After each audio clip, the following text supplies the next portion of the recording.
Smart FM. Smart Career. Small listeners, kita nggak bisa menghindari realita bahwa perempuan itu kita lihat sebagai sosok Avenger ya.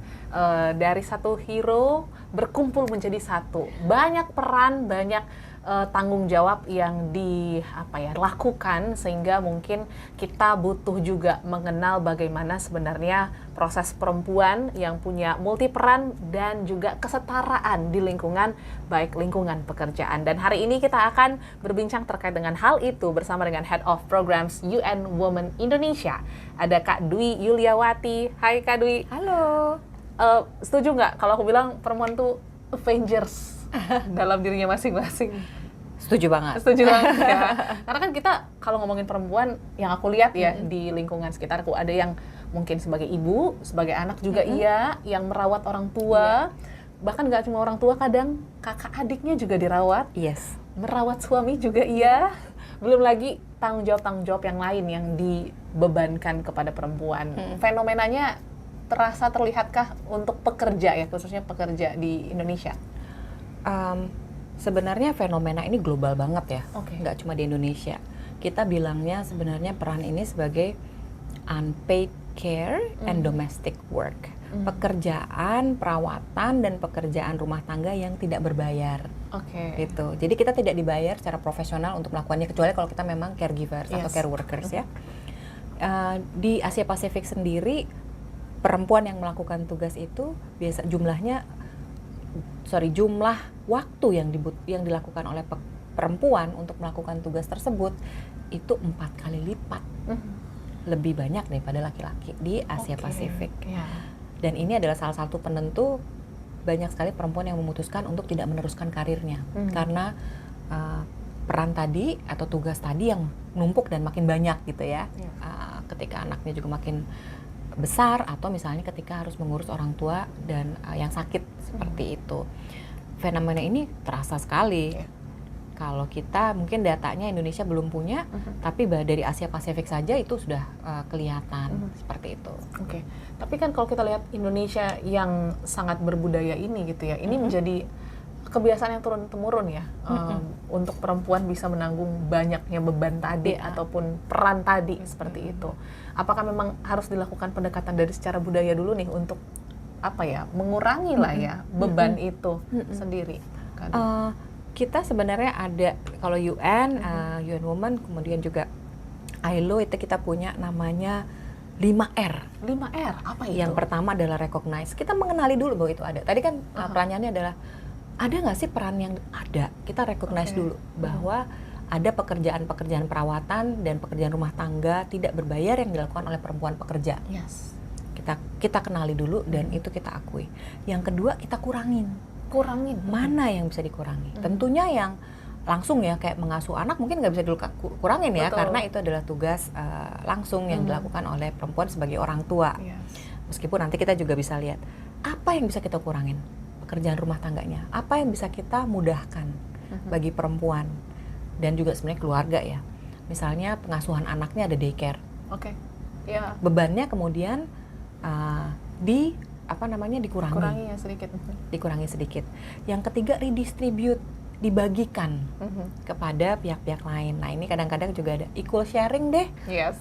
Sama suaminya atau sama pekerja atau care workers lain. Kan kita suka bawa suster, ada perawat dan lain-lain. Yang ketiga reward. Memberikan reward terutama bagi pekerja perawatan yang kita bayar. Ini kan kadang-kadang juga kenapa nggak ada sih? Ya karena nggak ada, it's not rewarding. Betul, setuju. Gitu ya. Yes. Yang kelima adalah merepresent, artinya gimana supaya baik itu pekerjaan yang tidak berbayar tadi terrepresentasikan, misalnya dalam bentuk-bentuk pengakuan ada fasilitas daycare dan lain-lain. Kemudian juga bagi si care workers yang berbayar tadi gitu yang dibayar secara profesional itu juga direpresentasikan hak-haknya, misalnya dengan serikat, kemudian dengan hak-hak pekerja lainnya yang dilindungi oleh kebijakan. Oke. Tuh. Yes. Tapi terkait dengan multi peran ini ya, Kak Dwi, mungkin ini nggak bisa dilepas dari image perempuan seperti itu, dan pastinya kita juga harus memahami nih dampak positif dan juga negatifnya ketika multi peran ini tidak dibagi ataupun diserahkan ya dengan tepat, seperti apa efeknya? Nah, tadi saya sudah sebutkan mengenai pekerjaan perawatan yang 4 kali lipat dilakukan oleh perempuan ya. 4 kali, bukan 4 kali lipat, 4 kali lebih banyak waktu gitu ya. Tentunya waktu perempuan untuk beristirahat, kemudian juga mengembangkan skill, karena kadang-kadang kan kita butuh, pengen ngambil training nih, course gitu ya, tapi ya dia harus melakukan nggak ada waktunya. Jadi time poverty gitu ya, time perempuan tuh time poor gitu, miskin waktu, karena itu semua dampaknya. Yang ketiga adalah keengganan bahkan untuk meneruskan jenjang karir. Karena jeda waktu yang cukup lama gitu ya. Saya sering ngambil cuti lah, kemudian juga performance-nya dia anggap tidak baik karena tadi saya izin ya, saya mesti nganter orang tua saya dulu gitu. Atau misalnya saya mau ambil cuti, atau misalnya bahkan boleh nggak saya 2 tahun rehat dulu deh gitu. Ketika dia masuk lagi ke dunia kerja, ya tentunya sudah tidak ada career progression gitu. Itu mungkin dampak yang paling bisa kelihatan dari ketidakseimbangan beban kerja perawatan ini yang dilakukan oleh perempuan. So tipsnya supaya kita bisa tetap utuh ya, melakukan berbagai peran baik di karir, menjadi orang tua, mungkin menjadi anak. Seperti apa saran dari Kak Dwi ataupun dari UN Women Indonesia? Yang pertama adalah kita tadi karena kita pendekatannya 5R ya. Jadi perempuan sendiri mungkin tidak cukup kuat untuk bisa melakukan itunya sendirian tanpa ada perubahan sistem. Tapi mungkin juga bagi kita semua untuk mengenali dan bernegosiasi mengenai peran-peran atau pekerjaan-pekerjaan ini. Mana yang tidak harus dilakukan oleh perempuan. Mana yang kita sebenarnya bisa bagi, dan mana yang perusahaan bisa fasilitasi, dan atau bahkan mana yang negara kemudian bisa lakukan melalui social protection, kebijakan perlindungan sosial gitu ya. Nah, kalau kita sudah bisa membagi ini, let's start to negotiate untuk sesuatu yang bisa kita lakukan, untuk sesuatu yang bisa kita serahkan kepada orang lain gitu ya dengan negosiasi tersebut, atau mana yang kita advokasikan secara bersama-sama sebagai pekerja perempuan.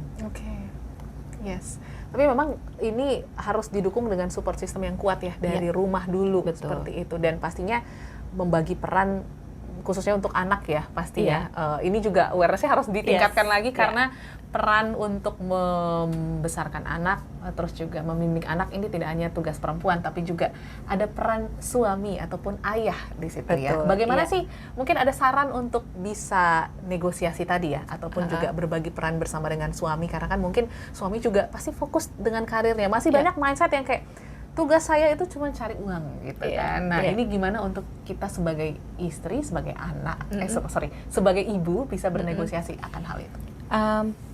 Kalau tidak salah bahkan banyak sekali publikasi yang menyoroti mengenai fatherlessness. Aku setuju, betul. Jadi sekarang justru kita lebarin nih fokusnya gitu ya. Jangan cuma punya tugasmu kan ibu, ya tugasmu kan bapak gitu kan. Karena ternyata itu juga ketiadaan ayah di dalam hidup perempuan, dalam hidup anak-anak itu juga sebenarnya sangat detrimental gitu, sangat tidak menguntungkan. Let's negotiate with that gitu loh. Jadi mungkin bisa start ngomong gitu ke pasangannya bahwa Pak, you're needed loh di sini. Mungkin itu ya, bukan kamu harus loh gitu. Pak, you're needed loh di sini. We need you. To do this. Karena kalau kita perempuan kan sering, kita butuh ibu nih, kita juga melakukan hal yang sama, kita butuh ayah nih, gitu. Kita butuh ayah karena baik anak perempuan maupun anak laki-laki membutuhkan figur dua-duanya. Ada yang mungkin bentuk keluarga yang figur itu jadi satu karena dia ibu tunggal gitu ya, tapi selama kita bisa menegosiasi dengan pasangan dan suami gitu ya, ayah dari anak-anak kita, let's negotiate with that. You're needed. Ada juga yang bilang begini, survei. Ternyata laki-laki juga tidak melakukan pekerjaan itu karena juga tidak di-encourage. Jangan Pak, jangan ganti popok deh, Bapak nggak bisa. Gitu. Ya langsung di-judge ya. Langsung di-judge. Let's negotiate dengan cara, ayo Pak, kita belajar yuk. Gitu. Misalnya, yuk, bisa kok Bapak, Bapak makanannya enak meskipun sebenarnya enggak gitu ya. Bapak appreciate dulu dong ya. Iya, karena sesuatu yang di-learn oleh baik laki-laki maupun perempuan bisa di-unlearn. Gitu loh. Dengan tadi pembelajaran, a little bit of encouragement dan recognition bahwa they're needed dan itu dibutuhkan. Itu perspektif yang baik ya untuk kita bawa ke rumah nih Smart Listeners. Dan mungkin yang terakhir ya, kalau tadi dari sisi peran suami ataupun peran ayah, ini peran lingkungan terdekat, sisterhood atau woman support woman. Sepenting apa dalam perempuan sendiri bisa melakukan multi perannya dengan diimbangi woman support woman? Tadi kita sudah ngomongin soal gimana sih kita bisa mengadvokasi bareng gitu ya hak-hak perempuan pekerja. Kalau kita sendirian, suara kita mungkin tidak bisa kedengaran lebih keras gitu. Jadi sisterhood is really important. Kadang-kadang beberapa pekerjaan membuat kita, nggak perempuan nggak laki-laki sebenarnya, itu menjadi sendirian gitu, lonely.